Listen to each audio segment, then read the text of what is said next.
So this month marks the 30th anniversary of playing the guitar. So I wanted to make this video to help celebrate this milestone. Um, the best decision of my life was made 30 years ago when I was 13 years old. And it's really been an incredible journey. And my love of playing the guitar and my love of music has never been greater than it is now. And I got interested in playing music um, when I started hearing the rock bands that were happening around that time. So I was a break dancer and a skater before I became a musician. So I was, for my own personal listening, I was listening to dance music, hip hop, and rap. And then I got into the grunge music that was associated with being a skater at that time. So Pearl Jam and Nirvana and bands like that. And my good friend Colton, who lived across the street from me, who I've known my entire life, his older brother had posters and CDs of all these great rock bands, Metallica, Pantera, Nirvana. And so I was hearing that stuff and seeing the posters and learning about these bands. And then at some point, we went across the street to this older kid's house, who I think was like 16 at the time. And he had a Flying V guitar, and he was playing the songs that I had heard on CD, Metallica songs and Nirvana songs, and I tried out. And so watching him play this guitar, it seemed like magic to me, and I was totally into it. And I tried out his guitar, and then at some point, my good friend Colton, his older brother, borrowed a guitar from this older kid, and so we were kind of playing on that. And my mom had this guitar, and I just got this yesterday from her. She had this guitar at the house, so I started playing on it, and from that older kid, I learned a couple little bits of songs, like Come As You Are, the opening riff to that, and the beginning of Nothing Else Matters by Metallica, where it's just a simple open string arpeggio. And I remember playing those two things. And Sanitarium by Metallica, like a couple little things, simple little things here and there I was playing on this. And then I bugged my mom enough to get me an electric guitar. And when I was 13, we went to the local music store called Drum and Guitar City, and we got this. So this is my very first electric guitar. I'm so glad I still have it, and it's in decent condition. And I started taking lessons right away, and the very first kind of full song I learned how to play was called Mr. Jones by the Counting Crows. And here I am in my bedroom at 13 playing this guitar. And so I started taking lessons right away and just got into it and practiced. And here I am at, I think I was 14 here, just a little bit older, and 14 or 15, I think I was 15 here. Here I am on the lawn. And so I was learning how to improvise and stuff. And then my teacher got me, he introduced me to Joe Satriani's music, Steve Vai, Eric Johnson, Steve Morse, Yngwie Malmsteen. And Joe Satriani was kind of the one that really stuck out to me. And at that music store, they had this guitar. So at 15, I got a Joe Satriani signature guitar. And I was learning all the modes and learning how to improvise on chord progressions and listening to that music, Joe Satriani music and Steve Vai. And I was just totally into it and loved that music. And then at some point, and I was writing my original music at that time. I was learning how to kind of write my own songs and stuff, and I was jamming with a drummer. And and at some point, I learned that Joe Satriani had taken lessons from a jazz teacher, and that kind of planted a seed in my brain about that. And then at 15, I switched over to a jazz guitar teacher and started learning how to play jazz. And yeah, so I was kind of doing that, and also doing the kind of instrumental rock stuff. And when I was around that time, I got to visit, because Metallica was still one of my favorite bands, even though I was getting interested in all this other kind of stuff. And I went to Sausalito with my family and got to visit the studio that Metallica recorded at in the 90s. They recorded their album Load and Reload at this studio. I think it's called the Plant Studio. Here I am inside the studio. That was a big deal. But yeah, so I was doing that, learning and playing all this different kind of music. And then I went to a community college while continuing to take private lessons. And I was taking all these courses. I took classical theory courses and jazz courses and improv courses, and just, I was in a big band, reading charts and doing all that. And I met a guitar player there, and he invited me to come over to his place to jam. And he asked me if I'd like to join his band. So I joined this band called Sin. They were a black metal band. We were a black metal band. And yeah, here we are at one of our gigs when I was 17. And the other guitar player, Mike, he was also 17. And we were kind of the two hot, young guitar players on the scene here. We'd go into the music stores and shred, and that was kind of the thing at that time for teenage guitar players. That was the thing, right? Play as fast as you can, right? And in that black metal band, it was all a lot of sweet picking, and we did harmonized runs and complicated songs. We played tons and tons of gigs, and the cool thing was they were an established band. So when I joined, they already had an audience, and it was growing, and sometimes even a line out the door. And we did this CD called Winter Rain. And yeah. And here we are on the inside. And yeah, that was a great experience. So I was still playing and studying jazz, writing my original stuff. I was in this band. I was taking these courses and private lessons. And when I was 15, I had read that Steve Vai went to Berklee College of Music, and then I got brochures to go to Berklee or about Berklee, and really wanted to go there. So all of this was kind of building up to going to Berklee, and I ended up going to Berklee, and here I am trying to think if I'm missing anything from all of that. Yeah, just a lot of musical experiences, and getting better and learning about how to perform and all that, and learning jazz. Yeah, and so I went to Berklee, and here I am in my apartment in Boston, practicing. I would have been 20 at this point. So I waited a little while because I really wanted to go in prepared, and I sent Berklee some demos to get scholarships. So at the time, I don't know how they do it now, but you could either do an in-person audition, or you can send in recordings. I ended up sending in recordings, and I ended up getting about a half of a scholarship to go there, which was cool. And here I am with my good friend Mike in front of our apartment in Boston. We call it the Stoop, and we would just hang out down there in between practicing and going to classes and stuff. And I moved there with my girlfriend at the time, and but yeah, Berklee was huge, massive.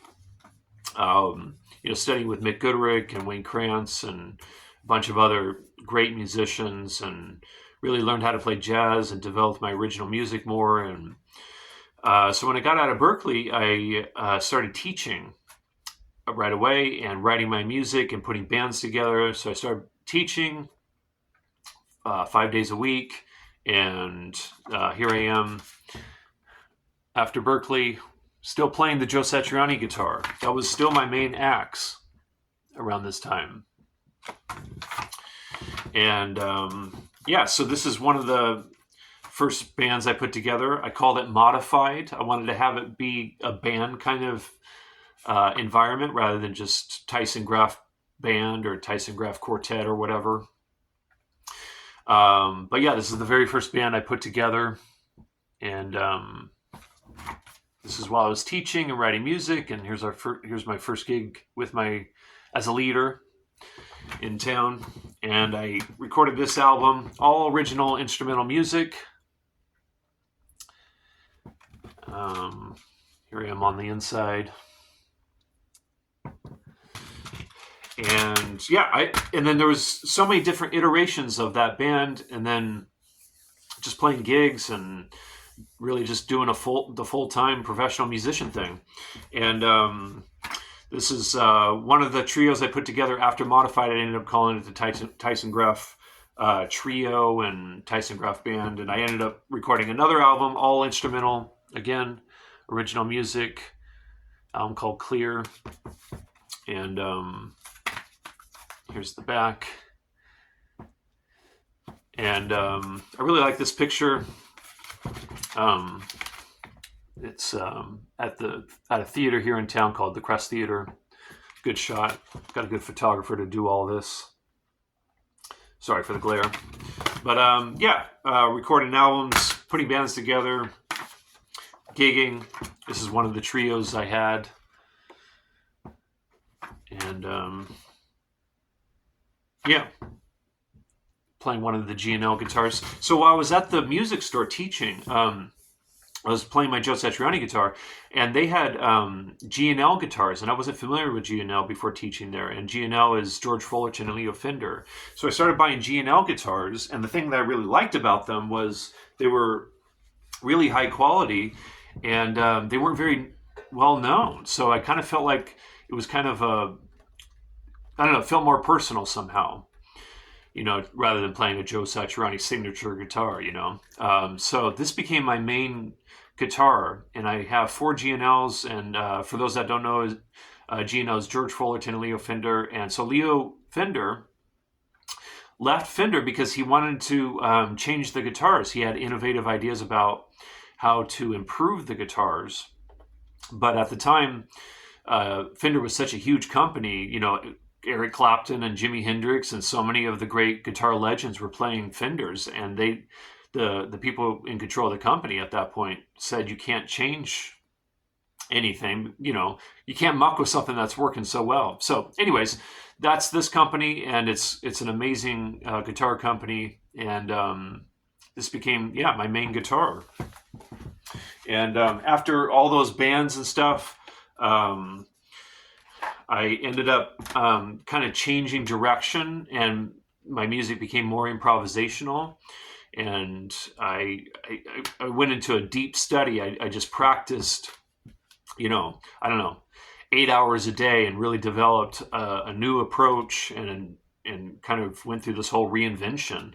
And during that period, I put together this record called Rehearsals. It's a drum and guitar duo record.